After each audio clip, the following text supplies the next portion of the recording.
Racing out at the Vaal, we are racing on the classic track on Thursday, the 24th of August 2023. We've got 9 races on the program, and it does look to be a trappy card where the exotics could be worth a fair dividend on the day. And I'm joined by Alistair Cohen. Alistair, how are you doing?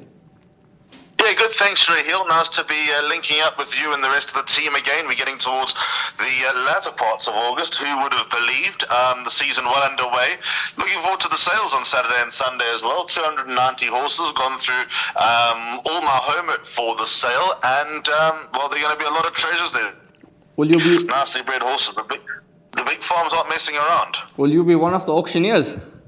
Yes, I will. I'll be alongside Graham Hawkins, Andrew Miller, and Steve Davis from New Zealand. It's a pleasure working of that caliber. Steve, one of the most sought-after auctioneers in the world. I've learned a lot from Graham because obviously auctioneering wasn't a love of mine until I started grinding my teeth in. And also Andrew Miller is just a wonderful, wonderful guy, an auctioneer in demand all over the country with horses, livestock, property, the absolute lot. So, you know, just to rub shoulders with them, even though they get the bulk of the horses, and rightly so, it's a real privilege for me. So, yeah, the sale Saturday, Sunday will be really, really good. Looking forward to seeing everyone there and hanging around in Joburg on the back of Equus. Yeah, absolutely. Now, race number 1 on the day, which is going to kick off at 11:55 over 1,600 meters. This is a maiden plate for fillies and mares. We've got joint favourites, Universal Love and Andy's Girl at 18-10. Slight support for Universal Love though, 22-10 into 18-10. The Work of Life at 9-2, along with Elysia's For All, 10-1 and Better Bar. Those 2-horse race in your eye, in your opinion, or do you think Universal Love is the right horse on Thursday? I'm particularly keen on Universal Love here, Raheel. Like you, Marcus, I actually think he'll tell you he had a bit of a rough day on Tuesday, even though he managed to send home 3 winners. I think the fact that Was Up didn't win, what a honey ran nasty. I don't think you'll have any complaints with that. But Kinshan Shah Was Up and Alabama Anna failed to win. So I think despite Lucky having a good day, I don't think he would have. I think he would have gone back thinking there was quite a bit left out at the Vaal on Tuesday. So he'll be hoping to hit the ground running on Thursday. Draw 1, Gavin Lorena on board. A lot of pluses for this daughter of Ideal World. Raheel, I think the key here is when you look at Andy's Girl, you look at Universal Love and look at that style of racing. Universal Love going 1,600 meters for the first time is far more appealing than Andy's Girl going 1,600 meters for the first time. I know Andy's Girl brings in more inspiring form lines. I know there's always been talk about the daughter of Fire Away, but I think Universal Love stepping up and trip out of the plum draw will be a very hard horse to beat. I think number 2, The Work of Life, deserves a mention. Penultimate start to Let's Go Now was actually a good run because form lines have worked out well. I don't think she's in the same stratosphere as Universal Love or even Andy's Girl. I think she can run into the first 3 there, number 2, The Work of Life. But I think this is a good starting point on what is overall a pretty trappy card. We were talking off air, the place accumulator on Tuesday not paying a lot of money despite a rough result to end. I think this place accumulator, which is my suggested bet, is going to be a hard one to catch. And I think punters if they are in the payout queue at the end of the day, they've done very, very well and they can look forward to the weekend. Yeah, that's quite true there. But race number 1, number 9, Universal Love, the one to beat in Alistair's opinion. And maybe you want to play some exactas with horse number 7, Andy's Girl. Moving along to race number 2 over 1,600 meters, another maiden plate. And this contest, it does look to be a 2-horse race. And having a look at the fixed odds market, Mondial 16-10, House of Romanov at 22-10, 3-1 about Mumbo's Call, 9-2 and Better Bar. Those now. The reason I mentioned 2-horse race is because I think that Mumbo's Call, I don't think he's going to be able to get the better of this horse Mondial and even House of Romanov. Mondial ran a very pleasing race on debut, second behind Diesel Shadow, and I think he actually ran above expectations on that occasion. And then we've got House of Romanov, who I think he's put in 2 decent efforts to date, and I think that he's only going to improve, and the high-fell tracks could actually suit him. Yeah, I think the betting's a fair reflection of their chances here, Raheel. Number 10, Mondial, I thought ran a lovely debut. I called the race. He actually completely sprung up on everybody, even though there was a tickle of support. He came from nowhere to trouble Diesel Shadow during the race. He looked like he was going to be very wet behind the ears the way that he went down to the starts, and he played up in the stalls. There was not much to like him before the race, but during the race there was a lot to like about him. He's well bred. He's related to a few very well performing form horses, especially from Dean Canama's yard, number 10, Mondial. And the fact that he's backing up 2 weeks later back to the Vaal. I know he's going around the turn rather than down the straight, so it's a totally different race, even though we're at the same track. But I think that he showed enough first time up to back him up this time.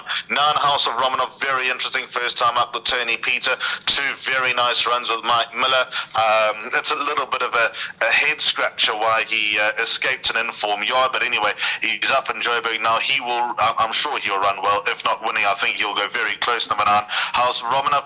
And call me a fool for thinking number 7 Holocene can get a blow, and I don't know if he can win the race. There's a line of form with Diesel Shadow and the Mutarazi form that gives Holocene a bit of hope here, although I think Mondial's got a bit more scope to improve. But I think Holocene will run fairly enough.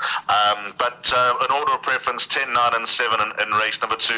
You make mention number 6 Mumbo's call. That last run at Hollywoodbets Scottsville was a very poor one behind Aberdeen, even though valid excuses and coming out of gate 1 this time around.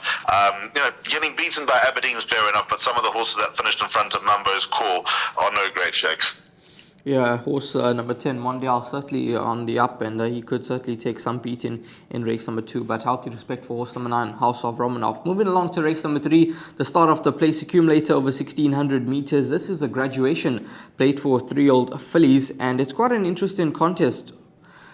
Call Me When You Need Me, favorite, 16-10, 33-10 about Tamil Tigress. It's 9-2, Key Element, 11-2, Elemental Force, and then it's 8-1. And better bar those. Now, Call Me When You Need Me. She's obviously a filly that's in some good form. Last time out, very, very unlucky not to actually go on and win. Draw in gate number 1, Calvin aboard once again, and stepping up in trip, which is quite interesting. But the way she won a penultimate start, you wouldn't think that the distance is going to be a concern. But I do believe that there's opposition here, Alistair.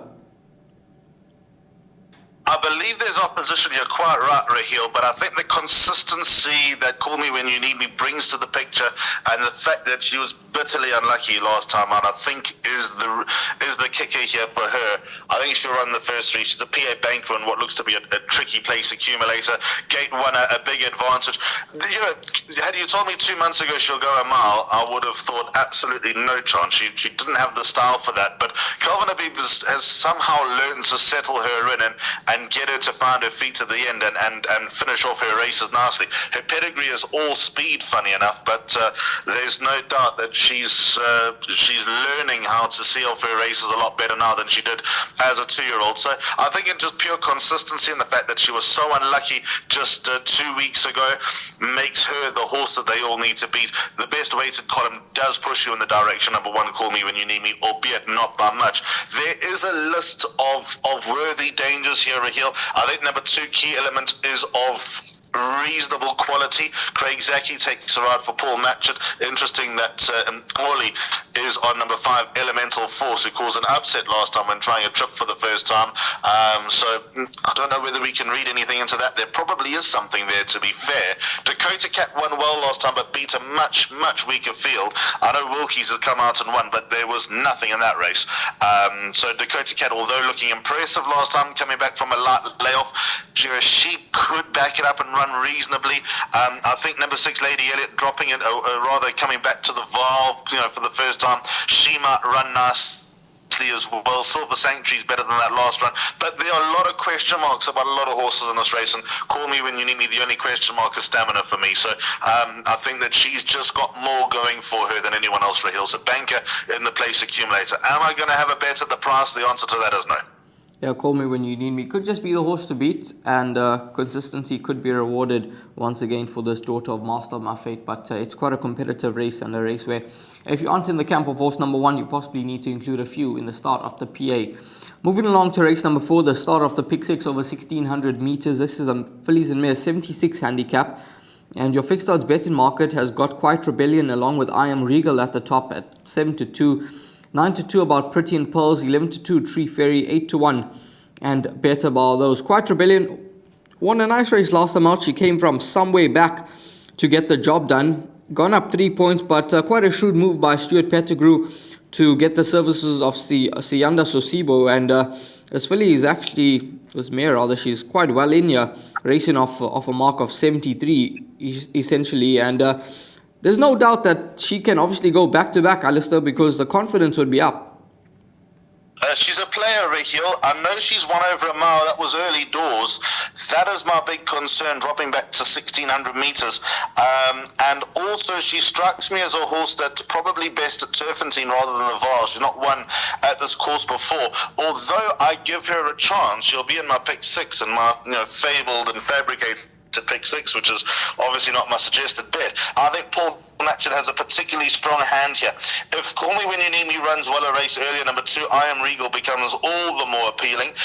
She won her last start, hard fought over Sharapova. I still think Sharapova is a reasonable filly, and even her penultimate start to Call Me When You Need Me, even though the form turned around, that was a good run. There's always been talk for I Am Regal since getting onto the Highveld. There was big money for her in her anti-penultimate start behind LMB. God knows what happened there, but with blinkers she seems to be a bit better. So number 2, I Am Regal, despite having a similar, in fact probably a more harsh penalty than number 1, Quiet Rebellion, I think there might be a little bit more left in the tank, especially going back to a mile now. And then number 7, Pretty and Pearls, nearly stuck the whole world out last time out.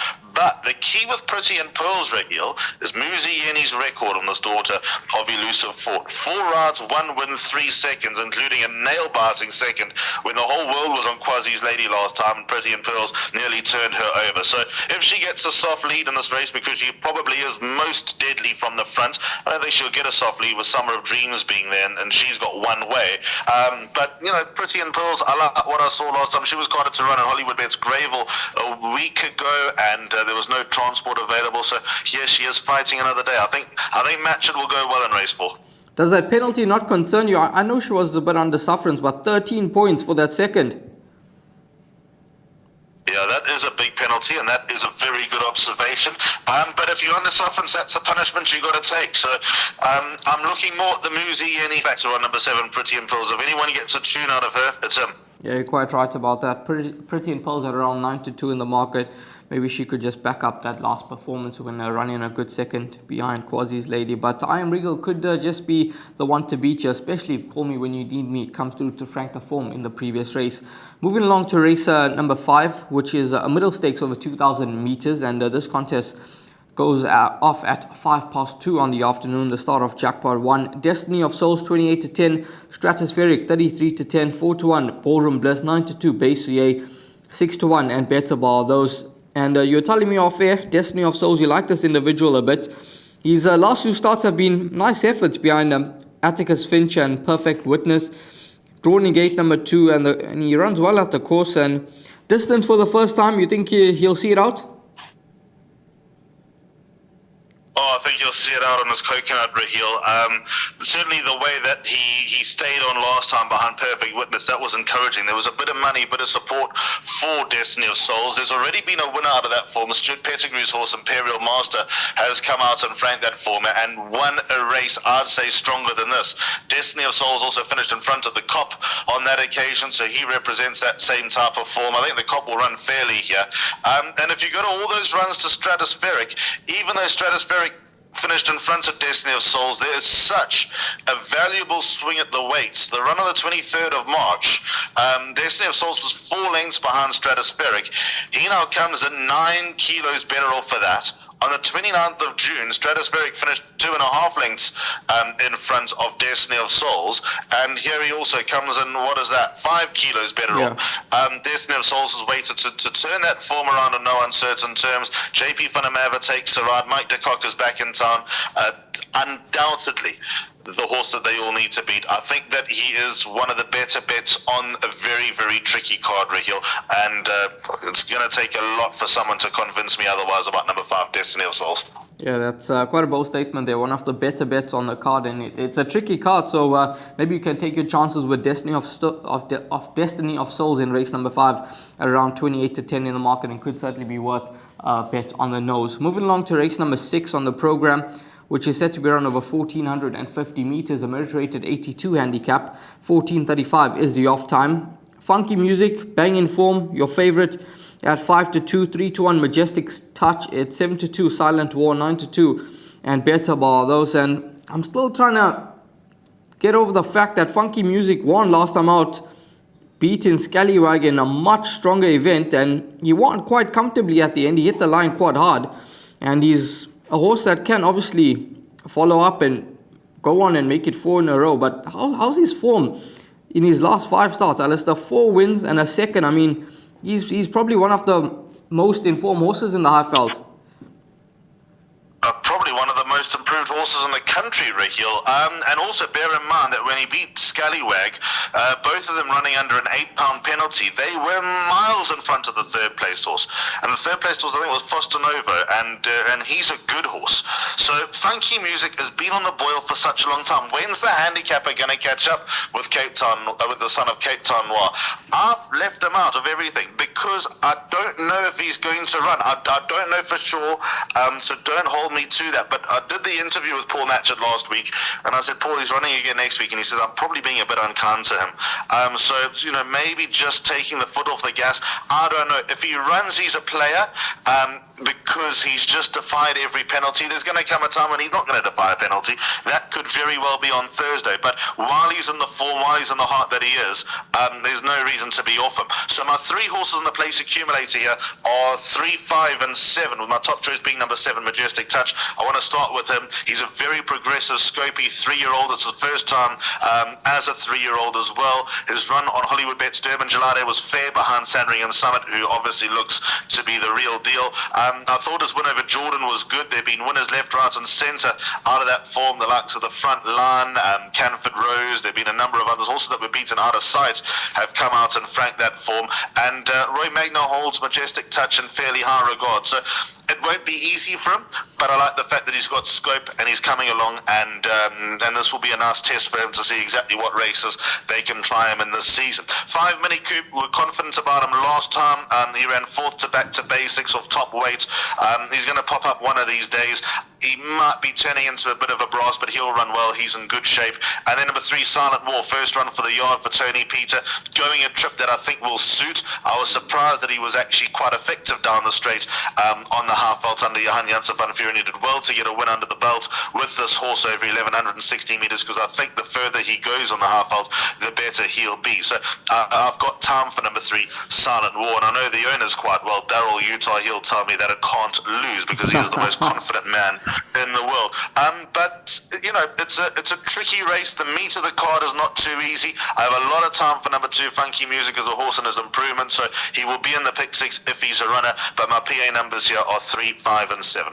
Yeah, Funky Music is obviously a horse that you've got to have healthy respect for, but that penalty given for his last start, going up 7 points, may just have the better of him now that he's got to carry 62 kgs on the back. But Alistair's quite right. Number 7, Majestic Touch, could just be a horse to keep an eye on here. This drill could be well better than this field, and it could be a decent sort in the making. Moving along to race number 7.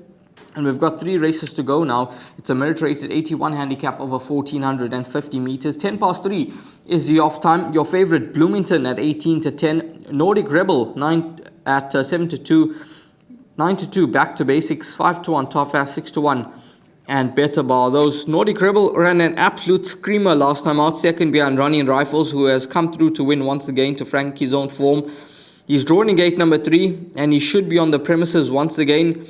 Bloomington, he's obviously a horse that's better on the inside track, but he's in some decent form, and he could obviously make his presence felt here, Alistair. Yeah, I always prefer Bloomington on the inside track as a rule, so I've left him out in this race despite him being favourite. I think we need to take a moment to actually appreciate number 1, Nordic Rebel, as a horse. For any horse that's not going to be a grade 1 horse, this is what you want. He's just turned 10, he's an equine millionaire, he's an 11-time winner, he's an absolute soldier. He's probably kept Eric Overdeniz interested for quite a long time. Everyone loves Nordic Rebel. If he were to win, no one will be disappointed. He'd be in my play. As you say, his last run to Running Rifles was an absolute ripper. Running Rifles franking the form. He's going to run flat one of these days, because when you turn 10, that's what you do. He does have the odd bad run in him, but a good run will see number 1, Nordic Rebel, bang there. You are right. 5 Toffers returning from 156 days off the track. The best version of Toffers will absolutely trot up in this race. Draw 1, Gavin Arenas was very, very quick to phone for the rider number 5, Toffers. He loves the Vaal as well. If not in desperate need of the run, he'll go well, but he should run well enough. 6 back to basics I've put in because he's done me favors along the way. You know, I know he won over 1,400 meters last time out. It was a good win, and he only got a £3 penalty for that. But Raheel, he has a tendency of over-racing. If he and that's unfortunately the chance you're going to have to take with back to basics forevermore. If he over-races, you know your fate straight away. But if Pilasande and Poli can get him to settle, and Pilasande is never convinced that he's going to be able to settle him because he can be as strong as he is. But if he settles, 6 back to basics going to be a player as well. Sadly, you're not going to know any of that until the gates open. So, if all goes according to plan, he'll be a chance. So my numbers here, 1, 5, and 6. Yeah, 1, 5, and 6 for Alistair in race number 7. But hopefully Nordic Rebel can come through and get that 12th career victory in what has been such a wonderful career for this 10-year-old son of Rebel King. Moving along to the penultimate race on the program. Race number 8, a merit-rated 96 handicap over 1,450 meters. 15:45 is the off time. And this contest, your favorite is Tizona, 14-10. Crimson Princess at 7-2. Zuzan, 4-1. 11-2. And Better Bar. Those Tizona in good form at the moment. He loves the course and distance, unbeaten here. And he's obviously a horse that if he happens to take his part well, then he'll run a nice race. That can be of certain. And what do you make of the rest of the field? Because when you have a look at the rest of them, I mean, can you have any confidence? No, not really, Raheel. Look, I'm pretty sure Tizona will run because Tony Peter doesn't seem to run away with insufficient recovery time. He's a horse in very good form, but he's just fallen short. He pushed Atticus Finch, who I think is a top horse, all the way at the penultimate start, and he obviously pushed Running Rifles all the way on Saturday. But is that not a trait of Tizona? I mean, if you look at his overall record, all the seconds are starting to get quite frustrating with number 4 Tizona. So, chance, but not very reliable, not past the post. I was close to bankering number 2 Crimson Princess, if I'm honest. I love that last run when beating Escape Artist. She maintained her form. She was always there and thereabouts. She was carrying top weight for a lot of her career. She probably came down to the right mark at her last start when winning. I hate to report back on trends, but Roy Magna has kicked on with horses from different trainers. So she's obviously 6 now and getting on in age, but she's still runs well. She's very well bred. She'll do well at the paddock. She could be a very shrewd purchase for Peter Moore and the connections as well when she eventually heads off to the paddocks. So I just think number 2 Crimson Princess, her overall profile suggests that when not winning, she goes close. So she's a reliable inclusion in everything, but I've gone 2 and 4 in the place accumulator and hoping to double up. There are question marks here. Winter Stories, the trip. Smith & Wesson, the trip. Zuzan, the trip. I know that he's won at this course before, but 1450. I know that he's won over 1,400 meters before. That was off bottom weight against a much weaker class. 6 Willow Express, looks like better days are behind him. Whispers of War, very inconsistent. Motown Magic, probably going to need the run in London Roads, horribly out of form. So from a reliability perspective, I expect to double up here, and I expect the winner to be either 2 or 4. Yeah, you're quite right there with numbers 2 and 4 could potentially fight out the finish. Race number 8, and Tizona, he'll be hoping that he can break that duck of a string of seconds and running third on the weekend behind Running Rifles. Moving along to race number 9, the final race on the day over the 1,000 meter trip. This is a Fillies and Mares 72 handicap. Betting market has got Mia Regina at the top, 33-10, 5-1 Insatiable, Inventrix, 6-1 Samoa, 8-1 and Better Bar. Those. Now, what's your thoughts on the final race on the day? Because obviously it's a card where I think you wanna survive the last leg, because that's where the money could be in the final race on the day, and you could get a huge boil over in the last race. But how many numbers have you gone in the PA, Ali? I don't know why I've done this for Hill, but I've gone with 2 numbers. It's an absolute headache, and while you were talking, I'm looking at this race again, thinking, what on earth have I done with 2 numbers? And they were 1 and 4, Samoa and Inventrix. Let's start with Samoa, the 9-year-old, 7-time winner, loves the Vaal, loves Gavin Lorena, drawn towards the outside over 1,000 meters, probably the right place to be, but what's her highest rating achieved? It's a 75. Her current rating is a 74. So she ain't getting much better. She is what she is. What you see is what you get. But under Gavin, I'm always optimistic that she'll run nicely. So, sure, I'm still, while I'm talking, I'm thinking, what on earth have I gone 2 horses for? And number 4, Inventrix, is my backup, lightning pace on a fast track. That was my thinking. I think on a fast track, she might be able to get away with it and at least stay on for the top 3. Number 4, Inventrix. But as I look down, number 7, Happy and Alia's a chance. 8 in the ether. If she doesn't need the run, she's a chance. 9, Mia Regina deserves her place at the top of the boards. I think Mandalay's been on my radar for quite a while. Wouldn't surprise me if she ran nicely, number 12, Mandalay. So, all these horses have a chance. But Baron Boots is fancy, number 14, Camerata, last time out. She ran no sort of race at all. But with that little bit of confidence behind her, maybe she can run into the quartet. I've gone 1 and 4, but as I'm talking to you, I'm thinking that I might need a bit of luck. Yeah, this race looks trappy. Very, very trappy. I think pick 6-wise, you need the field here because it's difficult to be too strong in an individual here. 33 to 10, Mia Regina, possibly a bit too short in the market given the field that she does take on. She's consistent, but is she a 33 to 10 shot in this event? Only the race will tell. But a tough race to close off proceedings at the Vaal on Thursday rather. We're going to move along to the suggested bet, and Alistair will take us through his place accumulator, which begins in race number 3.